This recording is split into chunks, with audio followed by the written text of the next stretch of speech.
Les libertariens nous envoient-ils dans le mur? C'est la question qu'on peut se poser lorsque l'on regarde la situation économique de l'Argentine. Alors que toute la presse, depuis l'élection de Javier Milei, n'a eu de cesse de l'encenser. Le marché de l'immobilier repart, la balance argentine devient excédentaire, l'inflation redescend, le taux de pauvreté baisse. Les unes et autres papiers dithyrambiques qui lui ont été consacrés auraient presque pu laisser croire à un miracle économique libertarien. Avec les néolibéraux à l'affût des plateaux télé pour nous expliquer que la libéralisation et la privatisation à tout crin, ça marche.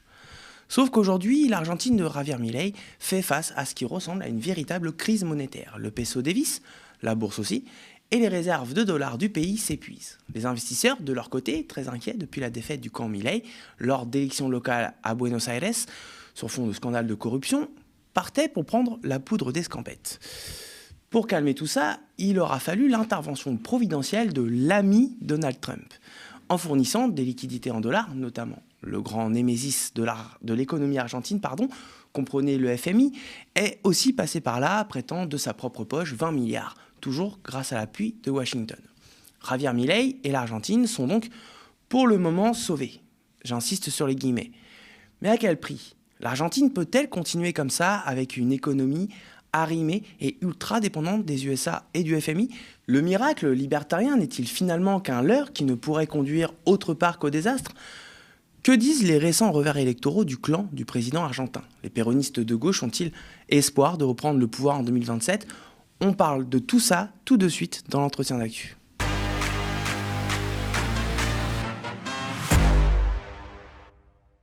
Bonjour à toutes et à tous. Pour revenir donc sur la situation économique argentine et l'avenir politique de Javier Milei, je suis donc en compagnie de Maricel Rodriguez Blanco. Vous êtes docteur en sociologie et professeur à l'Institut catholique de Paris. Bonjour Maricel. Bonjour. Alors, on va mettre les pieds dans le plat tout de suite, si je puis dire. La situation économique et sociale de l'Argentine paraît donc un petit peu aux antipodes de ce que certains médias, notamment ici en France et surtout des médias libéraux, veulent bien nous faire croire. Tout à fait. Oui, c'est la moindre chose que l'on puisse dire.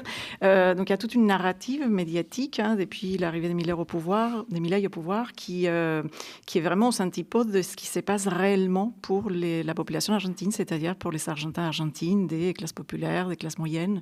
Alors certes, on peut constater qu'il y a un certain nombre de chiffres macroéconomiques qui démontreraient, je le dis vraiment conditionnel, que la situation de l'Argentine s'est améliorée. Or, il faut déjà essayer de voir de quelle façon ces chiffres sont construits, de quelle façon ils sont construits, qu'est-ce qu'ils mesurent finalement.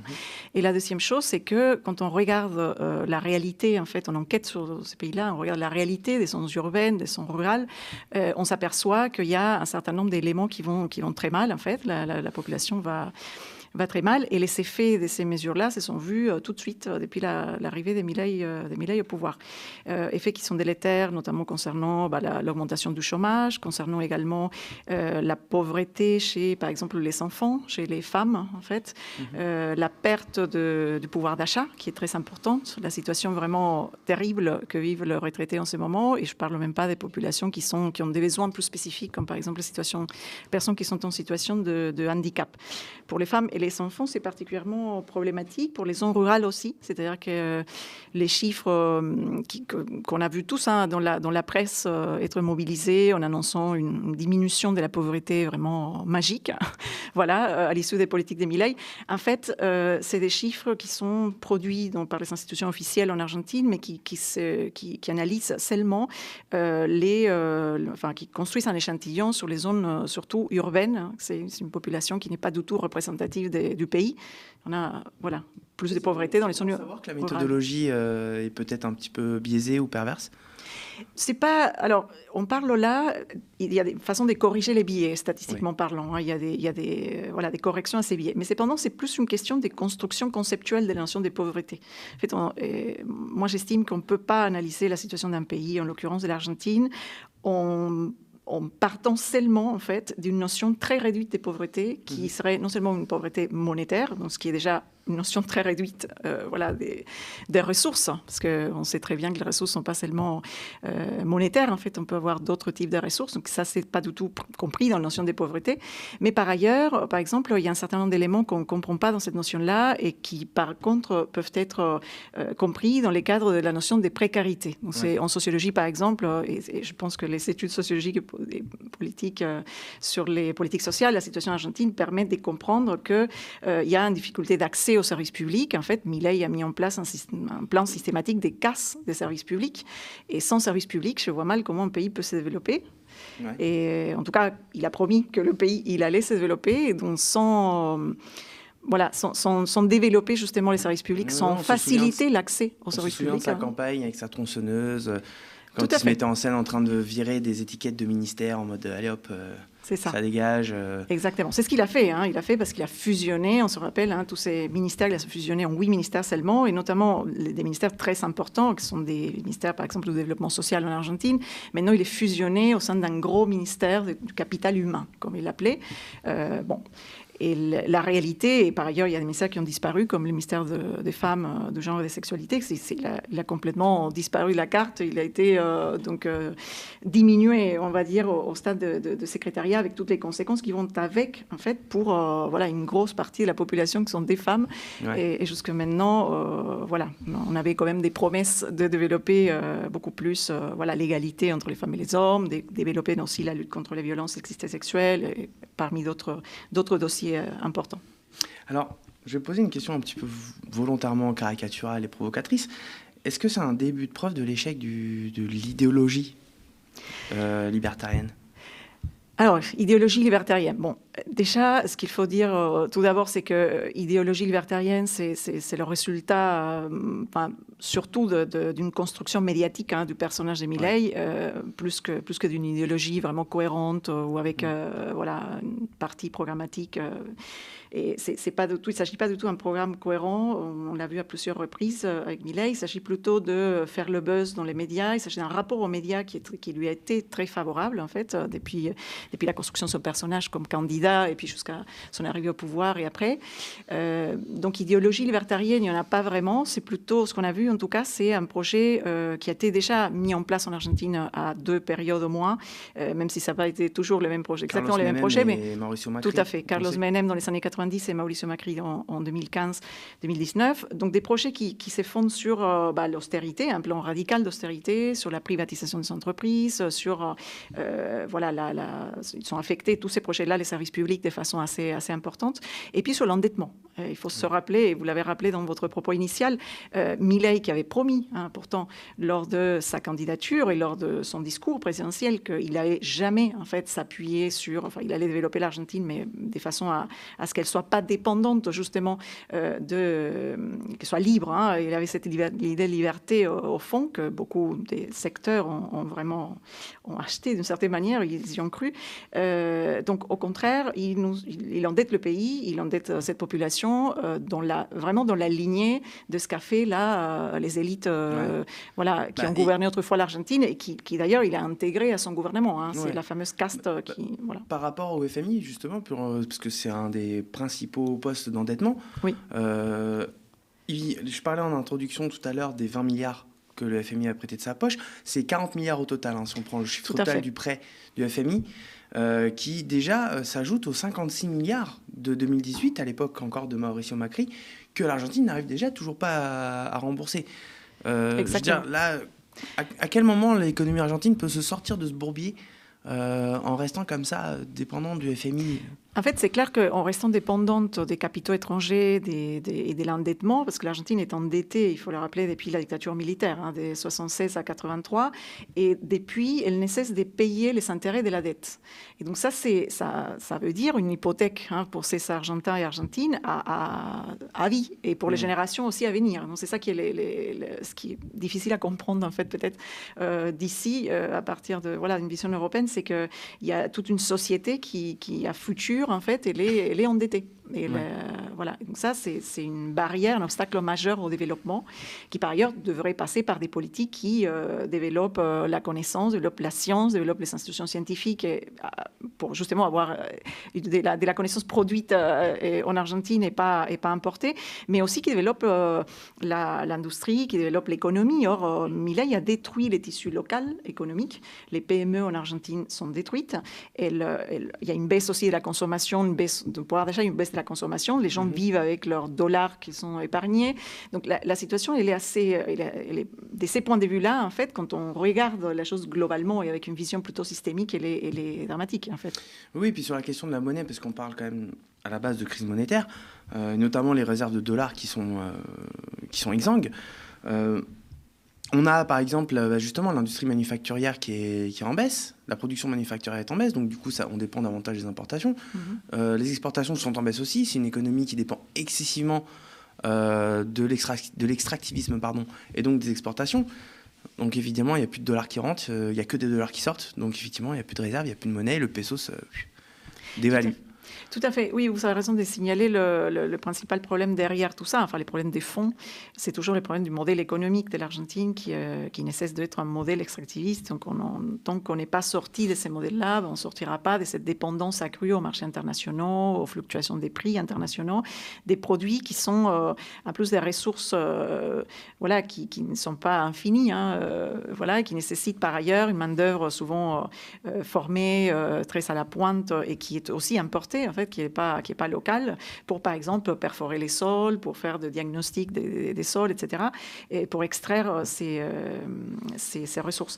Et tant qu'on ne change pas les logiciels, j'ai envie de dire, et on ne rentre pas vraiment dans un programme plutôt de transition sociale, transition écologique, un programme qui permet, par exemple, de développer, on parle beaucoup aujourd'hui dans certains secteurs de souveraineté alimentaire. L'Argentine n'est pas encore là. C'est l'un des pays les plus inégalitaires au monde, en tout cas fait partie des pays avec des très fortes inégalités. C'est toujours le coefficient de Gini qui est souvent mobilisé pour énoncer cela, les situe juste en dessous les pays les plus inégalitaires au monde, à savoir l'Inde, le Brésil, etc. Donc c'est un pays où les inégalités restent très fortes, même s'il y a des choses qui se sont améliorées, mais si on compare avec les débuts du XXe siècle. Donc évidemment, il y a un accès démocratique à l'éducation, une massification de l'accès à un certain nombre de services. Mais après, quand on regarde les écarts de revenus sont très importants, et c'est encore, ça se creuse, j'insiste sur ces points, pour les femmes. Il y a toujours 30%, les hommes gagnent 30% plus de revenus que les femmes. Donc c'est une situation qui est intenable. C'est-à-dire qu'il devrait y avoir un modèle économique qui vraiment postule une transformation radicale de cette économie extractiviste. Bien sûr, en appuyant le développement de l'industrie aussi de la campagne, du monde agricole qui est très important en Argentine.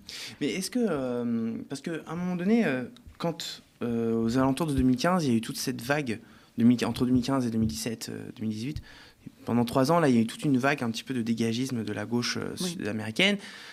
Correa a été remplacé par Lénine Moreno. Dilma Rousseff a été remplacée par Michel Temer d'abord, mais ensuite c'est Jair Bolsonaro qui est arrivé.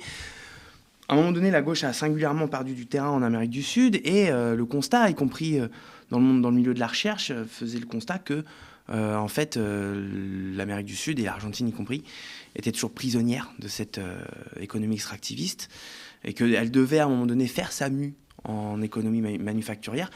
Est-ce que l'Argentine doit faire cette mue? Est-ce qu'elle même elle peut le faire? Elle a fait déjà, si vous voulez, il y a eu des périodes en fait en Argentine d'industrialisation, des périodes où les industries ont été développées par un rôle de l'offre, comme on dit, d'une économie étatique forte. Ces périodes-là correspondent à la période juste avant la dictature militaire des années 70, et puis ça correspond aussi à la période du retour de cette alliance politique qu'on va appeler en Argentine kirchnerisme, en fait, qui vient du péronisme et de l'alliance avec d'autres secteurs socialistes, entre autres. Et donc, il y a des périodes où on a connu, en tout cas, un développement de cette économie de l'offre plus important qu'à d'autres. Donc il y a eu toujours une espèce de pendule entre des périodes avec un rôle important de l'État et des périodes plus néolibérales, avec toutes les politiques plutôt d'austérité, libéralisation des marchés, privatisation, etc. Et ça, c'est c'est un peu la réalité des dernières années en Argentine. Mais là, ce qu'il faudrait vraiment faire, c'est développer davantage, évidemment, l'industrie, la manufacture, mais aussi, l'Argentine, il faut comprendre, c'est une société qui est une société de services actuellement, comme d'autres sociétés d'ailleurs dans le monde. Et ça crée, en fait, des nouveaux emplois, des nouveaux métiers. Ça a transformé complètement la structure sociale du pays, mais complètement.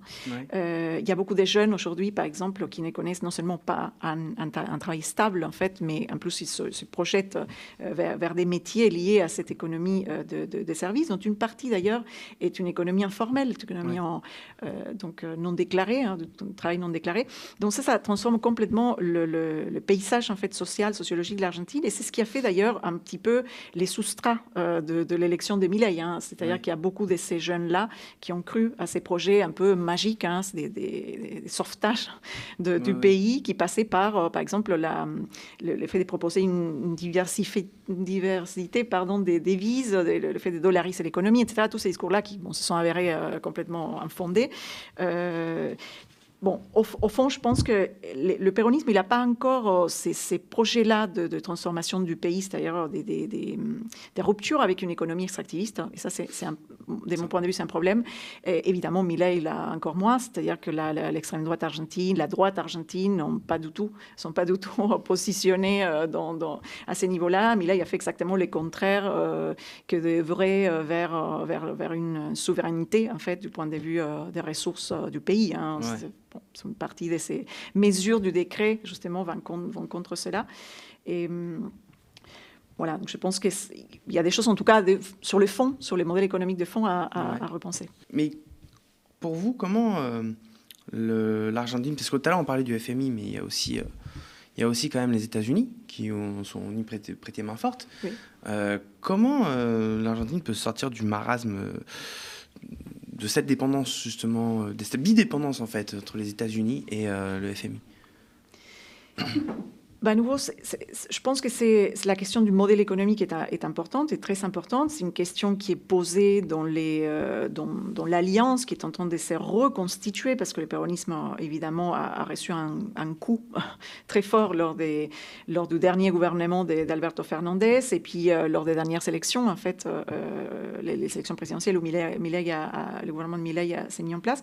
Donc, il y a un programme, en fait, à revoir du point de vue économique. Les bases sont là, en fait, et voilà. Mais il y a énormément de choses qu'il faudrait vraiment changer dans la façon de concevoir ces programmes-là. Et je pense que ça pourrait attirer même une grande partie de la population, à condition de respecter les promesses, parce que la société argentine, elle est toujours très sensible aux promesses. Et je pense que le réveil électoral que Milei vient d'avoir il y a quelques semaines, je pense qu'on va en parler, ça montre aussi, c'est une sorte de désaveu, ces projets économiques. Avant tout, ça montre que la société argentine est très attentive aux promesses qui sont énoncés par le président, et surtout à la réalité économique qu'ils vivent. C'est-à-dire que là, il y a énormément d'indicateurs qui montrent que ces programmes-là... Oui, justement, parce que par rapport parce que je voulais venir aussi à ça, à la question de toutes ces coupes budgétaires, de toutes ces politiques néolibérales, ultralibérales qu'ils mènent.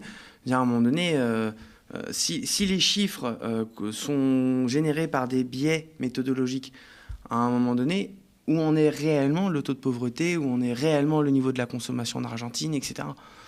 C'est une bonne question. En fait, pour analyser vraiment où on en est, il faut mener des enquêtes, il faut déjà déconstruire cette mesure un peu unique qui s'impose un peu partout de la pauvreté, pour dire que la pauvreté, c'est quelque chose d'autre que cela, montrer les disparités régionales, comme je disais, par exemple, les différences entre les zones rurales et les villes, les données, en fait, des PH, ça s'appelle comme ça, l'enquête permanente ou régulière des ménages, en fait, des foyers en Argentine, c'est ce qui permet d'élaborer cette mesure de pauvreté. C'est une enquête qui pointe seulement la situation de villes. Les petites villes, par exemple, les zones rurales, en Argentine, il y en a beaucoup parce que la population est très concentrée, elles sortent, en fait, de cette enquête. Donc, il y a des disparités qu'on n'observe pas et qu'il faut observer à la loupe, mais en s'approchant de cette région-là, c'est en faisant des enquêtes sur place, enquêtes qualitatives, en essayant de construire ces indicateurs, en croissant justement ces données macroéconomiques qui ne disent rien per se. C'est pas parce que c'est un chiffre que c'est vrai. Donc, en fait, il faut il faut justement les mélanger, les articuler, les recouper, voilà, aux données locales produites autrement, c'est-à-dire à travers des enquêtes sur place qui construisent par exemple des notions un peu plus complexes comme celle de précarité qui est par exemple la précarité dans l'accès à la santé, aux soins. Aujourd'hui, l'Argentine peut pas, enfin les Argentins d'Argentine ne peuvent pas se soigner correctement. Oui. Les hôpitaux sont en crise depuis plusieurs années et la situation ne s'est pas améliorée avec non seulement les coupes budgétaires de Milei aux hôpitaux publics, mais en plus la poursuite vraiment de médecins, la poursuite des personnes mobilisées en fait, qui défendent les hôpitaux publics en Argentine en ce moment. Ça empêche justement que ces médecins puissent exercer leur métier correctement. Les hôpitaux déjà étaient orientés à accueillir une population vraiment très nécessiteuse, c'est-à-dire que et de plus en plus, il y avait des personnes des classes moyennes qui ne pouvaient pas se payer des médecines prépayées, comme ça s'appelle en Argentine, et qui utilisaient les hôpitaux publics. Bon, maintenant, la situation est encore plus grave de ces points de vue-là. Mais on peut parler aussi de la précarité alimentaire. En Argentine, on parle de la canasta básica d'aliments, c'est-à-dire la base en termes d'aliments, bon, en dessous de laquelle on est pauvre. Mais quid de comment ça se compose ces aliments, comment on mange dans la journée, comment ça se distribue d'ailleurs.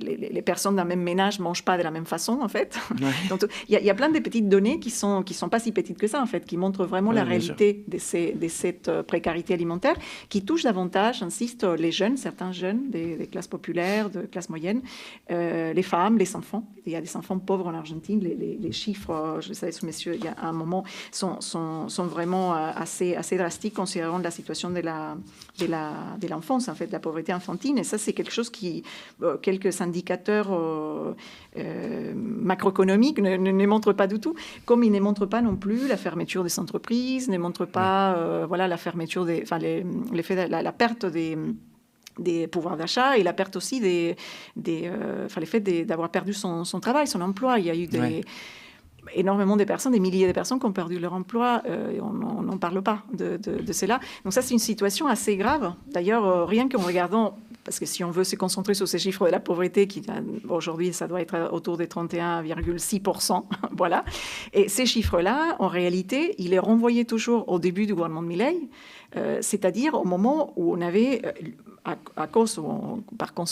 la suite de ces politiques, on avait une augmentation de la pauvreté qui était autour de 52%. Bon, donc en fait, c'est déjà la comparaison historique des courtes durées, ça ne fonctionne pas. Il faudrait les comparer avec une période beaucoup plus ancienne. Et par exemple, si on regarde la sortie du gouvernement de Cristina Kirchner, la pauvreté était autour de 27%, donc déjà moins de ce qu'elle est maintenant. Et d'autres périodes, en 2001, on parlait des 50% de pauvreté également dans certaines régions de l'Argentine. Donc, en fait, il y a eu un cycle, du point de vue de la pauvreté et des inégalités, sont des cycles en Argentine qu'on ne peut pas regarder à travers un micro-chiffre, juste un chiffre macroéconomique. Ça n'explique rien, en fait, d'un point de vue. Bon, il y a quand même une donnée qu'on peut prendre en compte dans tout ça et qui peut-être sanctionne bien... C'est peut-être la meilleure donnée qu'on ait pour le moment, qui sanctionne assez bien la politique de Milei, c'est les revers électoraux qui s'est pris... il y a quelques temps, et notamment localement à Buenos Aires. Oui. Comment vous, Marie-Celle, vous analysez justement ces revers électoraux ? Alors, c'est intéressant parce que c'était les premières sélections, les premiers revers électoraux importants que Milei subit. Alors, pourquoi ? D'abord parce que la province de Buenos Aires, il faut savoir que la province la plus peuplée de l'Argentine, donc électoralement, elle a un poids qui équivaut à un tiers de l'électorat. Oui, c'est la province de la capitale. Donc. Tout à fait. Quand on parle de la province, tout à fait, on parle de la capitale et on parle aussi des régions de la province, donc des différents départements et des villes de la province. Donc, ce revers électoral, il est d'abord le résultat d'une certaine manière d'une réussite, d'une campagne en fait, en tout cas qui a réussi à convaincre, une campagne menée par l'actuel gouverneur de la province de Buenos Aires qui est un homme, un élu du kirchnerisme, qui a réussi à convaincre des maires des différentes villes, en fait, de la vaste province de Buenos Aires, des maires parfois qui n'étaient pas forcément de son courant politique kirchneriste, mais plutôt péroniste conservateur, ou bien des maires qui étaient plutôt radicaux. Il a réussi réussi à les convaincre pour mobiliser les bases dans cette province. Bon. C'est aussi une réussite, d'une certaine manière, des politiques qu'il a menées dans la province qui sont exactement l'opposé, enfin c'est un miroir opposé aux politiques que Milei et le gouvernement de Milei ont menées à l'échelle nationale. Donc à l'échelle locale, il y a eu plutôt une politique de la relance, plutôt une politique d'appuyer les services publics, développer les services publics, une politique de développement des infrastructures dans la province, une politique qui a refusé systématiquement de fermer les usines, qui a appuyé les entrepreneurs locaux. En fait, ce qui est très important, c'est le développement de l'économie locale qu'a réussi à mener ces gouverneurs. Et c'était un premier revers pour Milei, puisqu'il a été vraiment battu avec une différence de 14 points dans les urnes. Ce qui est, couture, on peut dire. Ce qui est énorme. Certes, il y a eu un tout petit peu moins de participation en fait que dans les élections précédentes, enfin, on peut dire ça, mais ça c'est normal pour une élection qui n'est pas une élection présidentielle. Il faut savoir que les élections présidentielles mobilisent beaucoup plus en Argentine, qui est un pays où le vote est obligatoire, d'ailleurs. Donc, bon. Et donc c'est un premier désaveu que d'ailleurs il a négligé complètement en disant qu'il allait continuer à mener Milei, enfin la même politique. Ça va être compliqué parce qu'il n'a plus la majorité absolue au Congrès déjà. Donc, il n'avait pas non plus au début, et ça lui a pas du tout empêché de mettre en place, n'est-ce pas, tous les décrets qu'on connaît depuis les débuts la politique du décret, comme d'ailleurs fait Trump aux États-Unis. Voilà, ou d'autres, oui, exactement. Donc en tout cas, il va poursuivre cette politique-là. Il n'a pas été du tout sensible à ce que les citoyens et citoyennes ont voulu dire à travers le vote. En fait. C'est-à-dire une critique à la réalité qu'ils vivent quotidiennement dans ces provinces. Mais est-ce que pour l'avenir électoral justement du pays, on est encore à 2 ans de la présidentielle argentine qui va avoir lieu en 2027, on est encore peut-être un petit peu loin, mais tout de même, est-ce que cette élection qui a eu lieu et ce revers électoral va permettre pour le clan péroniste de dégager un nouveau visage, une nouvelle personne forte pour l'échéance à venir dans 2 ans? Alors, je pense qu'il est probable que, en effet, le péronisme, le kirchnerisme se recompose et se réorganise, reconstruise en fait une coalition, ce qu'il a fait déjà dans les passés de façon assez réussie également, qu'il réussisse en 2 ans à construire cette coalition-là pour pouvoir battre le gouvernement de Milei, enfin pouvoir battre en tout cas le candidat Milei qui sûrement se représentera. Et ça, c'est possible, mais à certaines conditions. En fait, l'une des conditions, c'est évidemment aller au-delà, enfin, pas au-delà, mais pouvoir articuler des courants internes qui actuellement caractérisent le péronisme, le kirchnerisme de la province de Buenos Aires. Il y a un courant plutôt fédéral, conservateur du péronisme, très ancien. Par exemple, les Menem étaient dans ces courants-là. Maintenant, ils soutiennent Milei, mais il y a une partie de ces conservateurs qui gouvernent les provinces argentines. Donc, le gouverneur actuel de la province de Buenos Aires, qui est Axel Kicillof, et qui pourrait être un candidat, pourrait devenir en fait, en tout cas, un candidat présidentiable dans 2 ans, à condition justement qu'il réussisse à sauter l'échelle de la province de Buenos Aires, qui n'est pas une échelle locale, mais aller de cette échelle-là, de la province de Buenos Aires, à l'échelle nationale, et ça veut dire conquérir, par exemple, les volontés des gouverneurs de la province, des différentes provinces argentines, dont une petite partie suivent plutôt Milei. Milei a réussi en fait à les mobiliser. Et ces gouverneurs-là sont très attentifs justement à ce que cette coalition péroniste-kirchneriste pourra proposer d'ici à quelques années.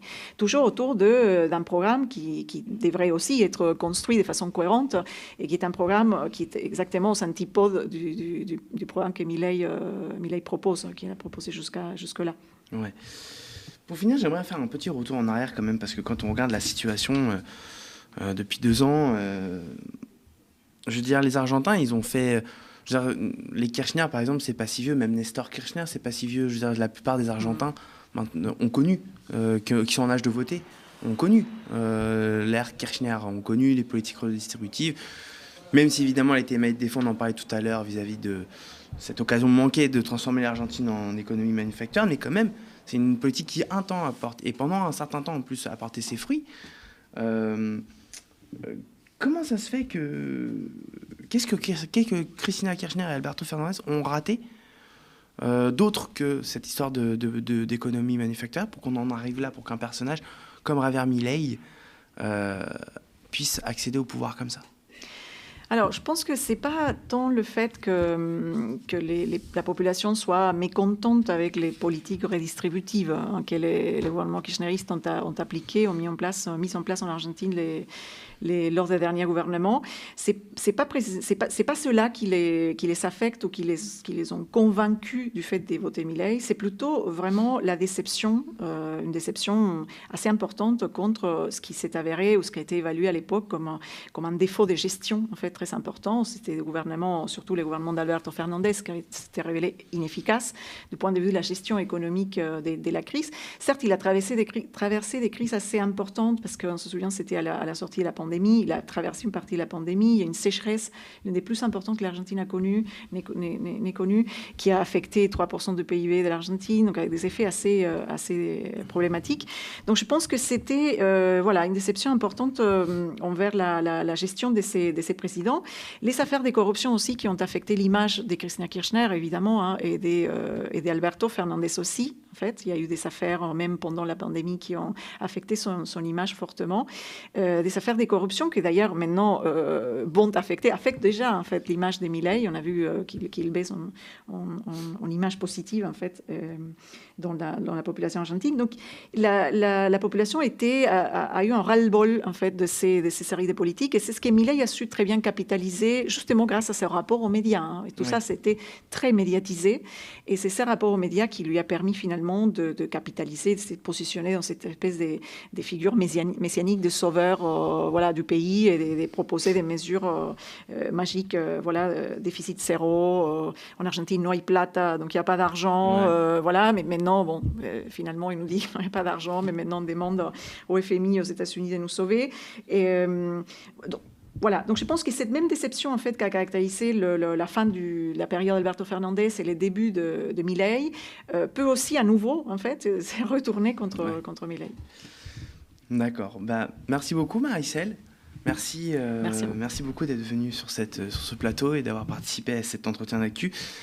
Et merci à vous d'avoir suivi cette émission. N'oubliez pas que pour faire face aux médias des milliardaires et continuer à vous informer, le média a lancé sa riposte, une campagne de financement citoyenne. Alors parlez-en autour de vous et si vous le pouvez, rejoignez la lutte sur campagne.lemediatv.fr. Abonnez-vous aussi évidemment à nos 2 chaînes YouTube, le Média TV et le Média 24/7 pour ne rien rater de nos programmes. Sur ce, je vous souhaite une excellente bonne journée ou une bonne soirée sur le Média.